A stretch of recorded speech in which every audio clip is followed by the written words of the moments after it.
Bom dia. Que bom que estamos juntos novamente para mais esse tempo de reflexão na Palavra de Deus.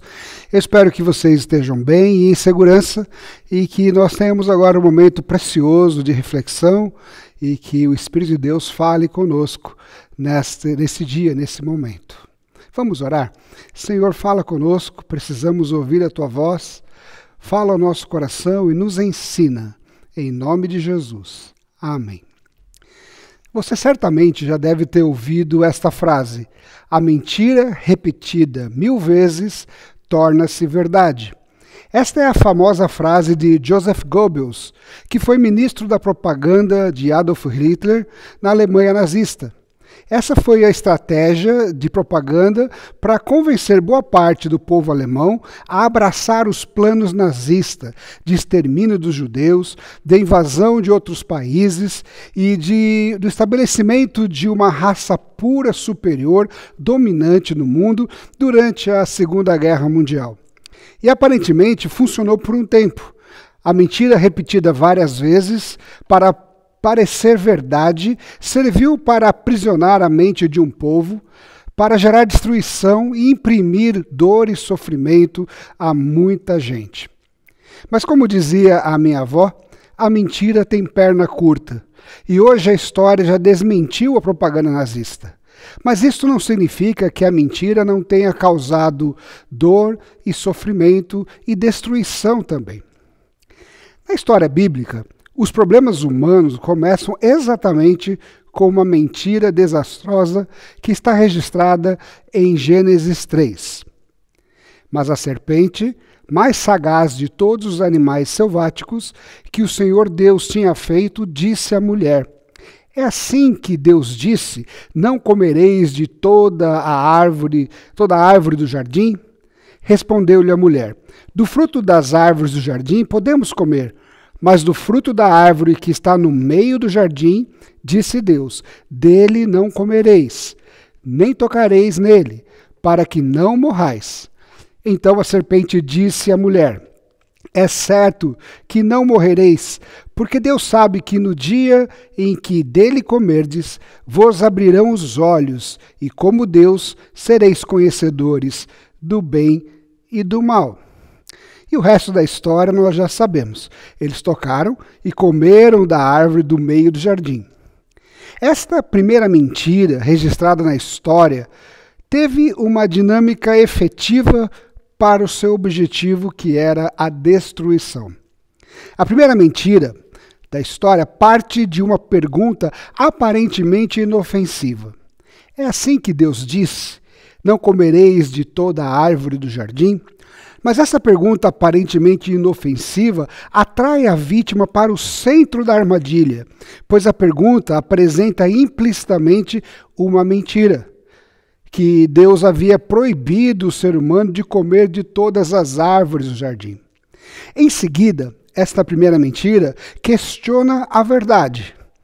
É certo que não morrereis, diz a serpente, pois a mulher dá a resposta certa, mas o enganador levanta uma dúvida sobre o que Deus havia dito.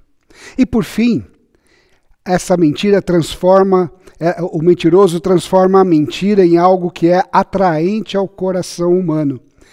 Ele diz: Deus sabe que no dia em que dele comerdes, se vos abrirão os olhos, e como Deus sereis conhecedores do bem e do mal.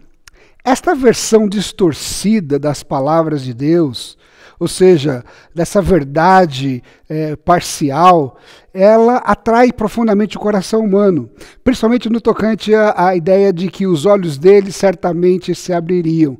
E isso é verdade, mas essa mentira traz algo mais profundo, uma distorção, porque apesar de falar que os olhos deles se abririam e isso era verdade, eles jamais seriam como Deus, mesmo conhecendo o bem e o mal. Essa é a dinâmica da mentira que gera morte e destruição. Algo aparentemente inofensivo que apresenta uma alternativa que vai ao encontro do desejo do coração humano e das expectativas humanas. Hoje, mais do que nunca, vivemos em um mundo contaminado pela mentira. no qual fake news são planejadas por pessoas de má fé e com objetivos espúrios: desinformar, difamar e destruir reputações. Tais mentiras são veiculadas pelos meios de comunicação. Elas também são disparadas anonimamente aos milhares por robôs nas redes sociais, como penas lançadas na frente de um grande ventilador. E o pior, elas enredam até pessoas de boa fé, que acabam se tornando replicadores de falsidades ao reencaminharem as inverdades aos seus contatos. Eu já perdi a conta de quantas vezes eu recebi uma publicação assim, supostamente de alguém famoso, falando isso ou aquilo de uma situação, ou de um político, ou mesmo de um religioso, e depois de já ter sido contaminado, atingido pela informação, descubro que não passava de fake news. Só que o estrago já foi feito, a mentira já foi espalhada, as mentes já foram contaminadas. Eu me lembro sempre do caso ocorrido em São Paulo, em 1994, de uma escola chamada Escola Básica, que foi destruída pela população por causa de uma denúncia de pedofilia. Antes mesmo dos acusados serem ouvidos pela polícia, a TV já explorava o fato de maneira sensacionalista. A escola foi depredada, foi pichada, o nome dos proprietários foi exposto e eles foram à falência, além de terem que ir à delegacia várias vezes, terem sido presos, e a reputação deles foi completamente destruída, mas depois de alguns meses, foi provado que eles eram inocentes e que as denúncias eram mentirosas. Esse é o mundo que vivemos, no qual as pessoas definem suas verdades de acordo com seus interesses pessoais. Vivemos em meio a uma guerra de versões de verdades, na qual pessoas buscam defender a sua própria narrativa. E nessa guerra de versões, até a palavra de Deus é usada muitas vezes de maneira equivocada e tendenciosa.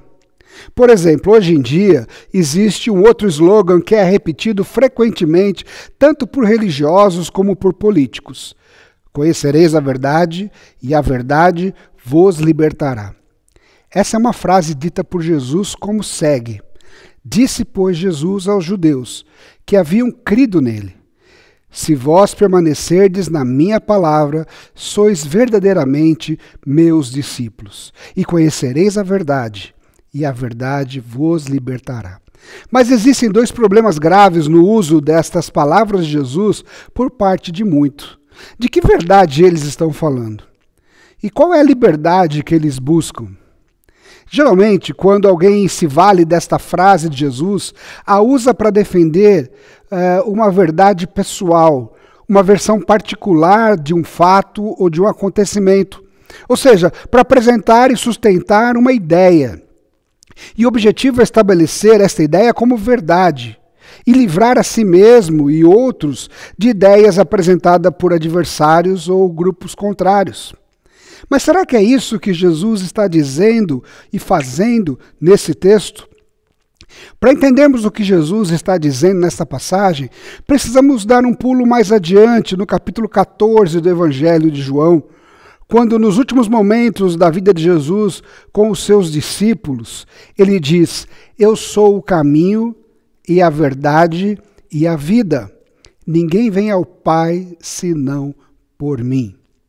Jesus deixa claro que a verdade, assim como o amor e o caminho que nos conduzem a Deus, não se referem a uma ideia, a uma filosofia ou a um pensamento, mas sim a uma pessoa. A verdade é uma pessoa, Jesus. Jesus é a verdade que precisa ser conhecida. Ele é o Deus encarnado que entrou na história. Ele é o Emanuel, o Deus conosco. Ele é o princípio e o fim, o alfa e o ômega. Ele é o Messias prometido. Ele é a luz que brilha nas trevas. Ele é o bom pastor que estende a mão aos humildes de coração. Jesus é a verdade que precisamos conhecer. Por isso ele diz: se vós permanecerdes na minha palavra, sois verdadeiramente meus discípulos. E aí sim, conhecereis a verdade e a verdade vos libertará. Jesus deixa claro como podemos conhecê-lo, ou seja, como podemos conhecer a verdade que liberta, permanecendo em sua palavra e tornando-se um verdadeiro discípulo. As palavras de Jesus estão todas registradas nos evangelhos e no livro de Atos dos Apóstolos. Na medida em que nós lemos as palavras de Jesus, que as acolhemos no coração e que as colocamos em prática em nossa vida, nos tornamos verdadeiros discípulos e passamos a conhecer Jesus mais e mais. Somos então libertos da mentira e da escravidão do pecado, pois Jesus é a verdade que nos liberta do pecado. Quando os judeus ouviram estas palavras, responderam assim: somos descendência de Abraão e jamais fomos escravos de ninguém. Como tu dizes, sereis livres? Jesus então replica: em verdade vos digo, todo que comete pecado é escravo do pecado. Assim como muitos hoje, aquele povo que ouvia Jesus não tinha nem ideia de que eles eram escravos do pecado, que estavam sob o domínio do pai da mentira, pois é assim que Jesus se refere ao diabo nessa conversa com os judeus. E na medida que eles relutam para acolher as palavras de Jesus, Jesus vai direto ao ponto. Ele diz: vós sois do diabo, que é vosso pai, e quereis satisfazer-lhes os desejos.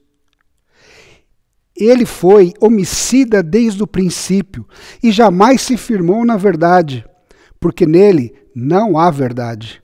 Quando ele profere mentira, fala do que lhe é próprio, porque é mentiroso e pai da mentira. Mas porque eu digo a verdade, não me credes. A verdade é que todo aquele que não crê em Jesus permanece sujeito àquele que desde o princípio vem enganando a humanidade. Esses permanecem escravos do pecado e condenados à morte, mesmo que não se deem conta disso. Mas Jesus é a verdade que nos livra do jugo do pecado.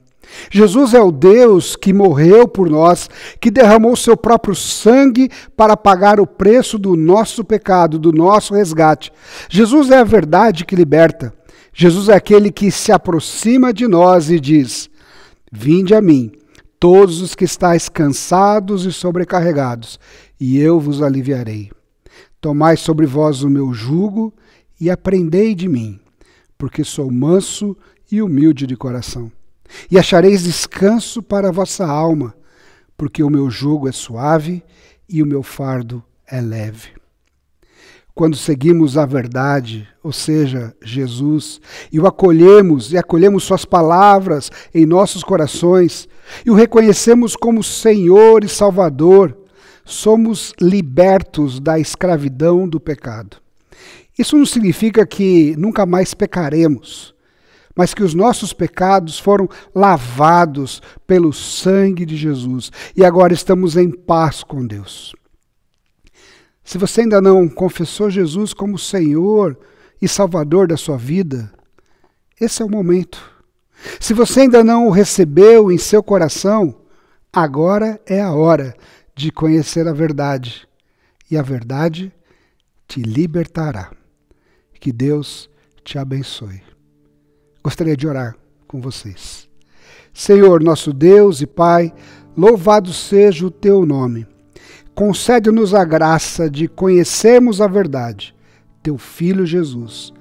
Livra-nos da escravidão do pecado e renova a nossa fé. Eu lhe peço que essas palavras encontrem acolhimento no coração de quem está ouvindo neste momento. Em nome de Jesus. Amém. Que a graça de nosso Senhor e Salvador Jesus Cristo, que o amor de Deus, nosso Pai, a comunhão e a presença do Espírito Santo repouse sobre a sua vida, hoje e para todo sempre. Amém. Uma boa semana.